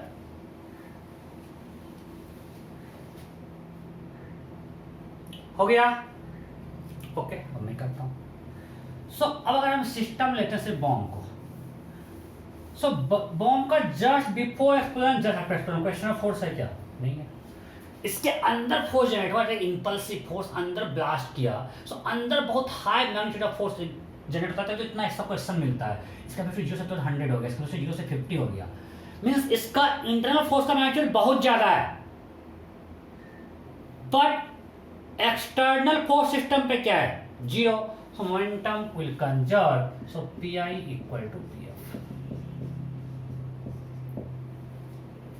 Momentum will conserve Pi equal to Pf। इसका momentum क्या है? 0, तो finally 0 होगा, सो Pf लिखते हैं। 2 kg का लेते हैं, 2 into 80 I cap plus 60 J cap. देखने को तो असल में टेक नहीं कर रहे हैं, बहुत डर लगता है यार, कोई हेल्प करने वाला नहीं है। Plus 5 into 50 I cap plus 3V, यही तो होगा। कुछ उसके फैक्टर भी है, जब भी वो डायरेक्शन निकाल लेंगे। हमने भी बस फैक्टर मान लिया, तो क्या होगा? 160 plus 250, 410 I cap plus 120 J cap plus 3V। This has to be 0। ऐसे लिखो, ये आ गया। So since Pf equal to 0, so 410 I cap plus 120 J cap equal to minus 3V cap B cap. So 420 I cap plus 120 J cap equal to minus 3V, so V equal to -1/3 410 plus 120। कुछ question में दम ही नहीं है, कुछ भी है क्या? नहीं। So next question, next.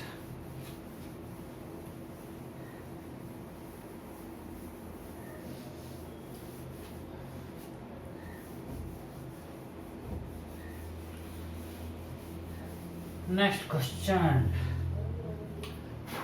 Okay, next question क्या है?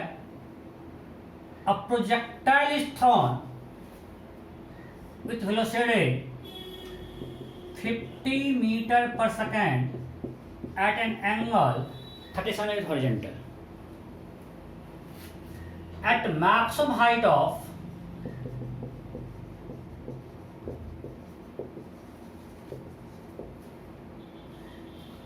its path. Projectile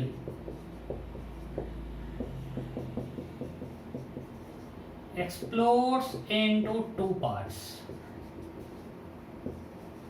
as shown in figure.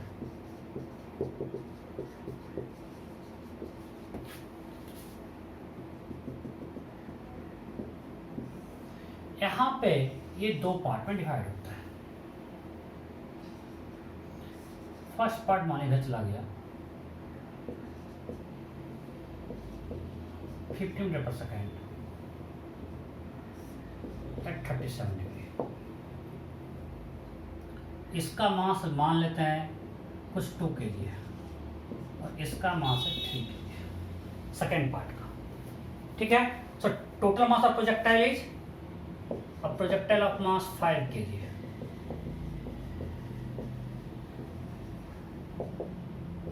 Of mass 5 kg is projected,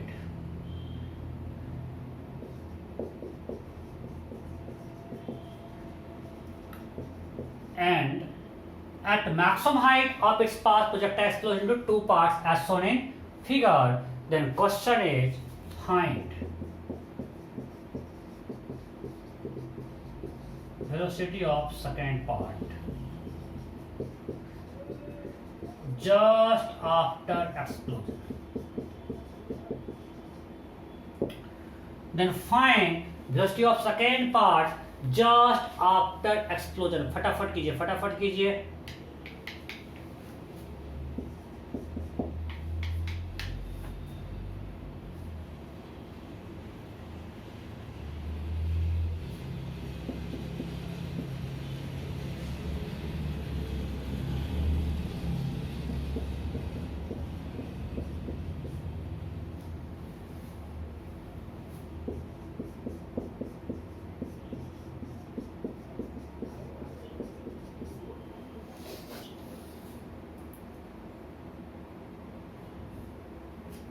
इसका मास 2 kg, इसका मास 3 kg है।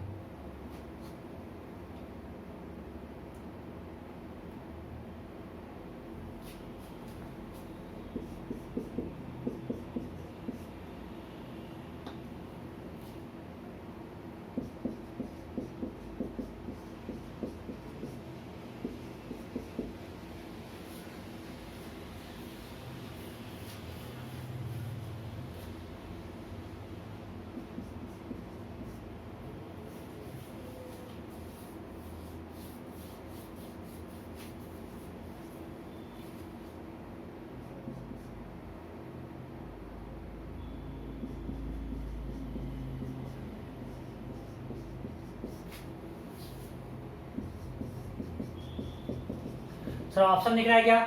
Option A -1/3 80i cap plus 60j cap, option B 1/3 80i cap plus 60j cap, option C 1/3 120i cap plus 60j cap, option D -1/3 -120i cap plus 60j cap, option E NOTA, option E NOTA.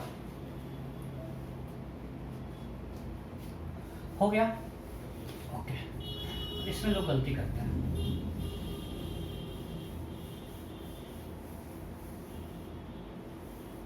ध्यान दीजिए, fasting बताओ, यहां से यहां तक इस जो bomb था जो एक्सप्लोड किया उसका मोमेंटम कंजर्व कर सकते हैं क्या? From point A to point B. Can we conserve momentum of this bomb from point A to point B? Certainly not, because जब वो ए से बी जा रहा है उस पर नीचे फोर्स लगा है mg भाई, सिस्टम पे नेट फोर्स 0 कहाँ है? एक्सटर्नल फोर्स लगा रहा है earth. So from A to B momentum conserve नहीं है, momentum of at A is not equal to momentum of at B. ठीक है, अब देखते हैं at point B, at point B now can we conserve momentum just before explosion?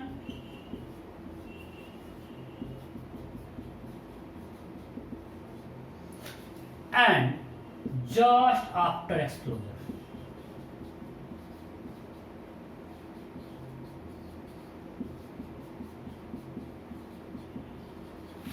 So can we conserve momentum of bomb at point B just before explosion, just after explosion? मतलब bomb blast करने के just उसका momentum था और just बाद इस bomb का same रहेगा, ये हम कर सकते हैं क्या? आप बोलोगे नहीं सर, क्यों? वहाँ बी पे भी तो mg लग ही रहा है, तो सिस्टम पे एक्सटर्नल फोर्स तो 0 नहीं है। अब बिल्कुल सही हो, बिल्कुल 100% सही हो, लेकिन बच्चे और बच्चियों, पॉइंट बी पर जिस समय एक्सप्लोजन होगा इंटरनल फोर्स बहुत हाई मैग्नीट्यूड का इन्वॉल्व है। अगर फोर्स का मैग्नीट्यूड इतना हाई नहीं होता, इतने शॉर्ट टाइम में इतना ज्यादा वेलोसिटी नहीं गेन कर पाता ये पार्टिकल, सो उसके सामने mg बहुआ है। हम इस तरह के फोर्स बोलते हैं इंपल्सिव फोर्स। आपको हम इंपल्स में बता चुके हैं ना कि बहुत शॉर्ट टाइम के लिए एक्ट करेगा, बस बॉम्ब ब्लास्ट हुआ वो फोर्स कंप्लीट, वो फोर्स वेनिसेज। सिर्फ एक्सप्लोजन के टाइम कुछ देर के लिए वो फोर्स एक्शन में आया था और बहुत हाई मैग्नीट्यूड था, that force is impulsive force. And when impulsive force is present we can ignore non impulsive force, because उसके सामने उसका मैग्नीट्यूड बहुत छोटा है।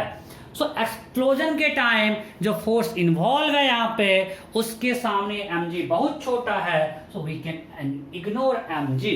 सो मैं एक पॉइंट लिखता हूँ, उसको फिर से पढ़ाऊंगा आगे जब इंपल्स पढ़ाएंगे। व्हेन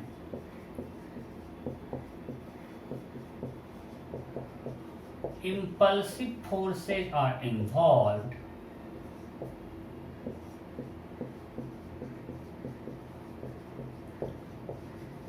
non-impulsive force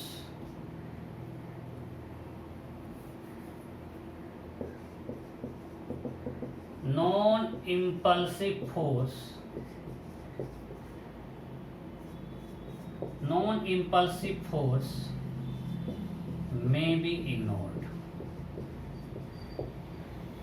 So जब impulsive force आएगा पिक्चर में, नॉन इंपल्सिव फोर्स को इग्नोर कर देंगे, नहीं बहुत बहुआ है, कोई वैल्यू नहीं है, तो इस केस में ये करेंगे। ये सिर्फ कब था?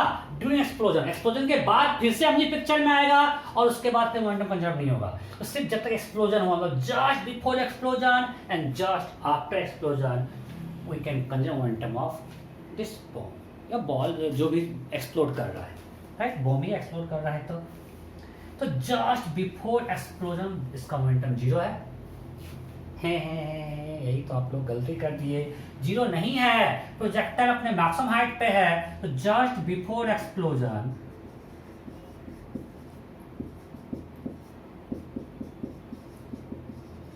उसका वेलोसिटी जीरो है क्या? नहीं यार, वो इधर चल रहा था 40 मीटर पर सेकेंड से। पूरा का जो वेलोसिटी होगा, यहाँ पे जो एक्स कंपोनेंट होगा वही होगा, जहाँ पे यूएक्स क्या है 40 मीटर पर सेकेंड। सो वेलोसिटी होगा 40 I cap at maximum height velocity of in y zero, x में जीरो नहीं है, 40 आई कैप है। सो मोमेंटम उस समय क्या होगा? मोमेंटम जो होगा just before explosion that will be total mass 5 into 40 I cap that is 200 I cap. So ये हमारा 200 आई कैप है। फाइनल लिखते हैं पीएफ आफ्टर एक्सप्लोजन क्या होगा? इसका mass 2 kg, 2 into 40 I cap plus 30 J cap, मानते हैं इसका वेलोसिटी कुछ भी हो गया, प्लस 3v। बिल्कुल सेम टाइप क्वेश्चन हो गया, plus 3v। Am I clear? Okay, so now P I equal to P F. मतलब 200 I cap equal to 80 I cap plus 60 J cap plus 3v, that is equal to 80 I cap plus 60 J cap plus 3V. Okay. So we can write 3V equal to 200 minus 80, 120 I cap minus 60 J cap. So V equal to 1/3 this. इसी को मैंने दिया था -1/3 -120 I cap plus 60 J cap। मैं ये करके दिया था, ठीक है? कोई दिक्कत नहीं? पक्का? ओके, कैलकुलेशन 12 में आप लोग खुद से देखना। Next question. अब इस टाइप का फिर से मतलब नहीं है। अब ये कहीं भी ब्लास्ट करवा सकता है यार ना, तो उस पर क्वेश्चन लेंगे। अगर वो मैक्सिमम हाइट पे नहीं ब्लास्ट करता, कहीं और करता, चलो एक क्वेश्चन कर देते हैं।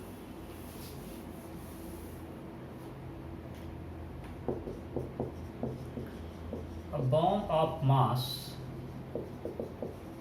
5 kg was projected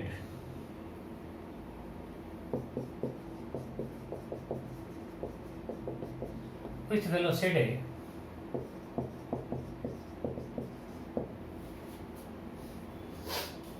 25 meter per second at angle 53 degree with horizontal.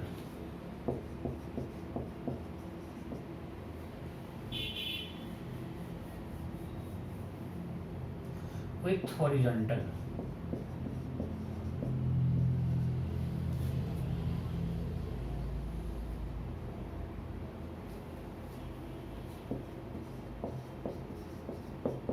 After 1 second of projection,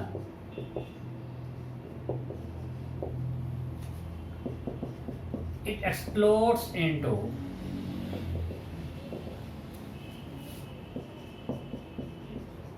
3 parts as shown in figure. 3 parts as shown in figure. Then find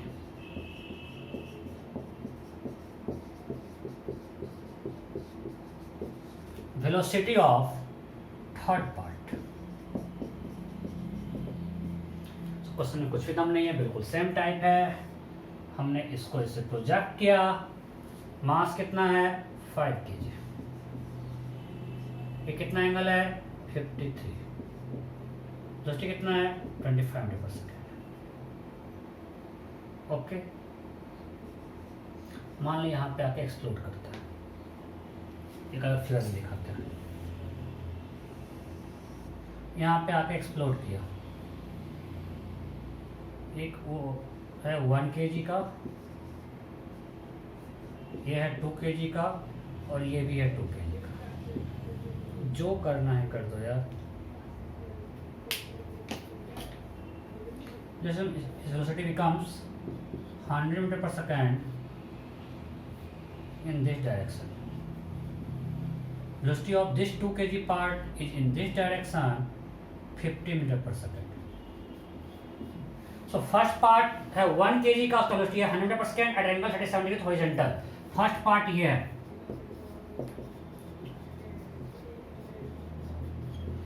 second part ये है।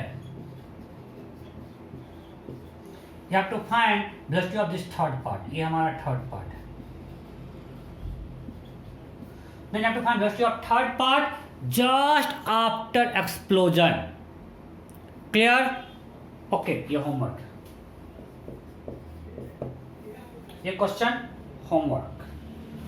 Next,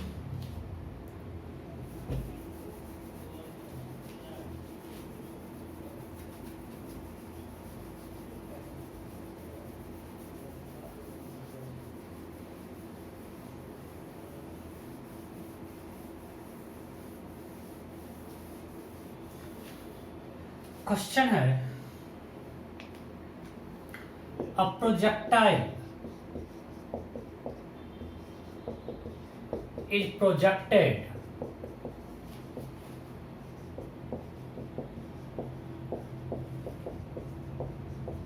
with velocity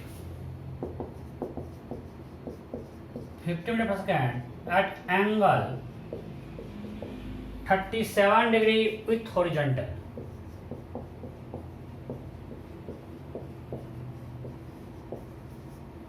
At angle 37 degree with horizontal. At maximum height of its path,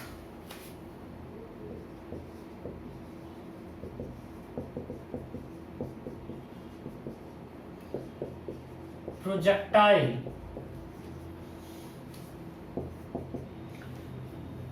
explodes into two equal parts.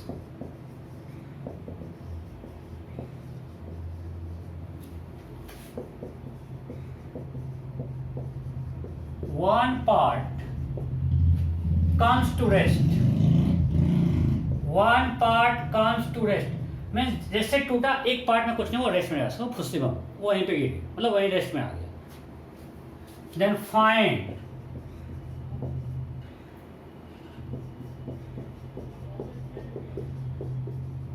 Distance from point of projection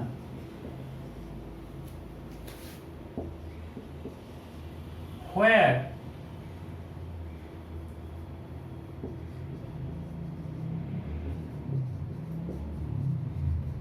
second part will hit the ground. तो second part जब ground पे गिरेगा वो point of projection से कितना दूर गिरेगा? Second part ground पर पॉइंट ऑफ प्रोजेक्शन से कितने दूर गिरेगा? फटाफट कीजिए। Option A 240 metre, option B 120 metre, option C 480 metre, option D 360 metre.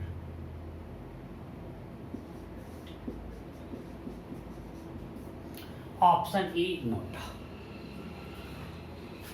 मैं फिर बता रहा हूँ, क्वेश्चन आसान कर देता हूँ। एक प्रोजेक्टाइल को हमने प्रोजेक्ट किया था, यहाँ पे जब वो आया इस पॉइंट पे आके दो पार्ट में डिवाइड हुआ। वन पार्ट तो रेस्ट में आ गया, तो मैं आपको हिंट कर देता हूँ, और सेकेंड पार्ट मान लिए ग्राउंड पे कहीं यहाँ आकर गिर रहा है। सो ये डिस्टेंस एक्स कितना है, ये मेरा question. What is this x distance?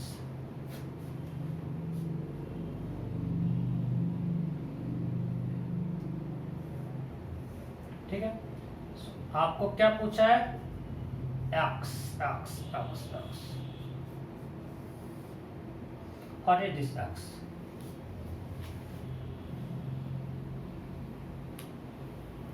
हो गया? चलो मैं करता हूँ। देखो एक तरीका तो इस पे है कि आप सेकेंड पार्ट का वेलोसिटी निकालो, फिर देखो कितने बार टाइम ऑफ फ्लाइट निकाले कितना एक्स में जाएगा। एक तरीका वो है जो आपको अभी सिखाए कि फर्स्ट पार्ट वेलोसिटी 0 हो गया, सेकेंड पार्ट का v निकल जाएगा, फिर वहाँ से प्रोजेक्टाइल सॉल्व कर दो, राइट। सेकेंड मेथड जो ईजियर है क्या? अच्छा, इस पूरे एक्सप्लोजन प्रोसेस में y में एक फोर्स mg लग रहा है। हम सिस्टम ऑफ पार्टिकल लेते हैं, मतलब हम सिस्टम में रहा है पूरा बॉम्ब, चाहे एक्सप्लोड करे एक्सप्लोड नहीं करे, एक्सप्लोड करने के बाद भी उस पे y में वही mg लग रहा है जो पहले लग रहा था। अरे जिसमें पूरा मान कि उसका मास 5 kg था, तो पहले उसको लग रहा था उस पे y में 50 न्यूटन, अब एक्सप्लोड हो गया 2 kg और 3 kg का दो पार्ट बन गया। यहाँ पे तो हाफ हाफ है, तो 2.5 का 2 बन गया। सो अभी भी 25 वर्टिकल में ये दो फोर्स तो लग रहा है, और कोई एक्स्ट्रा फोर्स आया क्या? नहीं। जब कोई एक्स्ट्रा फोर्स नहीं आया उसका टाइम ऑफ फ्लाइट वही रहेगा, मतलब उसका सेंटर ऑफ मास अभी भी कहां फॉल करेगा? जहां पूरा बम करता। अगर बम एक्सप्लोड नहीं करता तो यहां आके गिरता, जो किसका ये रेंज है। अगर बम एक्सप्लोड नहीं करता तो यहां आके गिरता। अब अभी भी उसके अगर हम सेंटर ऑफ मास पे देखें तो सेंटर ऑफ मास पे कोई चेंज आया क्या? जो पहले लग रहा था mg फोर्स वही भी mg लग रहा है। एक्सप्लोड करने के बाद भी एक्सटर्नल फोर्स उस पे भी सिर्फ क्या है? टोटल mg है 50 न्यूटन। मतलब सेंटर ऑफ मास एक्सप्लोड करने के बाद भी जब बॉम्ब दोनों ग्राउंड पे आएगा, दोनों पार्ट, सेंटर ऑफ मास उसका यहीं पे लाएगा, सेंटर ऑफ मास उसका यहीं गिरेगा।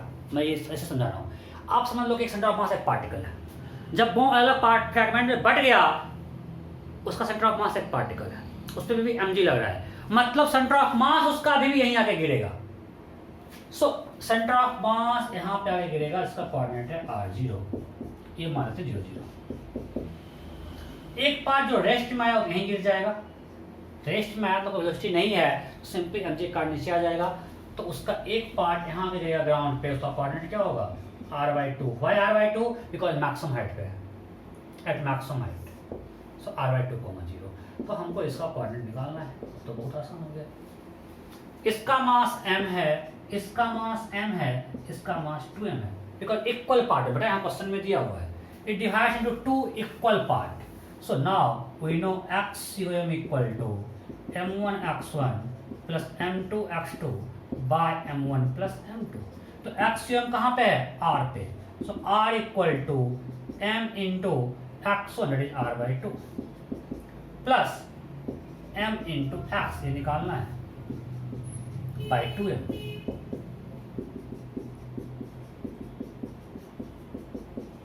से 1 लाइन आया, x इज 3r/2। समझ में आया कि नहीं? मेरा पॉइंट है कि अगर हम सेंटर ऑफ मास को देखें, बॉम्ब के सेंटर ऑफ मास पे एक्सप्लोड करने से पहले और एक्सप्लोड करने के बाद उस पे हमेशा एक ही पोजीशन भटके जाना हुआ mg, तो सेंटर ऑफ मास बिना एक्सप्लोजन का अगर यहाँ पे फॉल करता अभी भी यही ग्राउंड पे आएगा, मतलब उसका कोऑर्डिनेट r,0 ही होगा। तो हमको ए का कोऑर्डिनेट पता है, तो you can find coordinate of second part simply. अब हमको r निकालना है, सो r हमें पता है, r इक्वल टू होगा ux into T, ux is 50 cos 7, right, and time of flight 2 u/g, so 2 into 30/10, ये सब तो टिप पे होना चाहिए। अब रेंज अगर निकालना पहले क्वेश्चन था, काइनेमेटिक्स में रेंज भी क्वेश्चन हुआ करता था, अब तो ये हर क्वेश्चन में आ रहा है, नहीं सब टिप पे आना चाहिए प्रैक्टिस के साथ। So this is equal to 240। अब देखो लोग को अब ये निकालना है, बोलेगा हमको सेंटर ऑफ मास नहीं, अरे तुमको रेंज निकालना नहीं आ रहा है, सेंटर ऑफ मास तो आसान है, उसमें तो कुछ करना ही नहीं पड़ा, क्यों? So that is equal to 3/2 into 240, that is equal to 360 metre. आ गया आंसर, क्लियर? अब और टाइम बचा है क्या आज के लिए? आज बहुत क्वेश्चन किए हैं, बहुत कॉन्सेप्ट सीखे हैं, राइट? सो अब आज यहीं पे एंड करते हैं, अगले क्लास में इसी टाइप के क्वेश्चन से कंटिन्यू करेंगे। और अभी तो आज तो सिर्फ बम फोड़ रहे हैं, अगले क्लास में गन चलाएंगे, गर्लफ्रेंड बॉयफ्रेंड को जंप करवाएंगे नाव से, सुसाइड करवाएंगे, ऐसे मतलब सिर्फ जितना नेगेटिव थी मतलब वही सब कर रहे हैं अभी तो, राइट? सो नेक्स्ट क्लास में इसको कंटिन्यू करेंगे। अच्छे से ये सारे कॉन्सेप्ट्स को दिमाग में रख कर आना है, कुछ भूल कर नहीं आना है। Okay, bye bye.